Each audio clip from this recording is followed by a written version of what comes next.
Pada suatu masa, hiduplah seseorang yang bernama Ki Ageng Tingkir. Suatu malam, Ki Ageng Tingkir yang sedang tidur bermimpi mendengar suara yang menyuruhnya memetik kelapa muda dari pohon di samping rumahnya dan meminum airnya sampai habis. Paginya, Ki Ageng Tingkir segera menuju ke pohon kelapa di samping rumahnya. Ia heran karena seharusnya pohon itu belum berbuah, namun sudah ada sebutir buah kelapa muda di sana. Ki Ageng Tingkir pun mengambil buah itu dan mengupasnya. Kemudian ia letakkan di atas meja.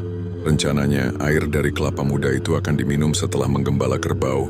Ketika Ki Ageng Tingkir sedang menggembala kerbau, kerabatnya yang bernama Ki Ageng Pengging datang ke rumahnya. Saat itu, di rumah Ki Ageng Tingkir hanya ada istrinya, yaitu Nyi Ageng Tingkir. Karena belum menyiapkan makanan dan minuman, Nyi Ageng Tingkir memberikan kelapa muda yang tanpa sengaja dilihatnya ada di atas meja. Ki Ageng Pengging yang haus karena menempuh perjalanan jauh pun segera menghabiskan air kelapa muda itu. Tidak lama kemudian Ki Ageng Tingkir pulang ke rumah. Ki Ageng Pengging mengatakan bahwa ia sudah disuguhi kelapa muda oleh Nyi Ageng Tingkir.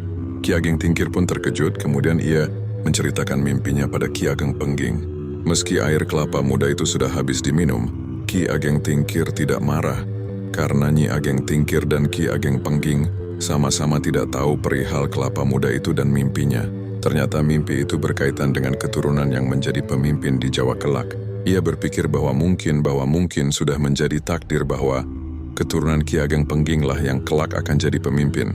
Beberapa bulan kemudian, istri Ki Ageng Pengging yang sedang mengandung ingin melihat wayang beber. Ki Ageng Pengging pun mengundang dalang wayang beber.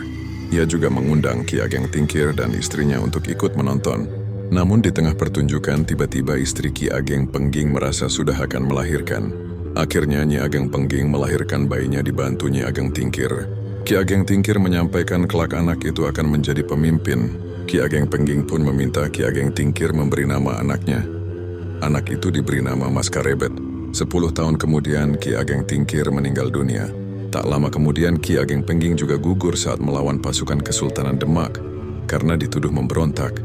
Gugurnya Ki Ageng Pengging membuat Nyi Ageng Pengging jatuh sakit, sehingga anaknya Mas Karebet diangkat dan dirawat oleh Nyi Ageng Tingkir.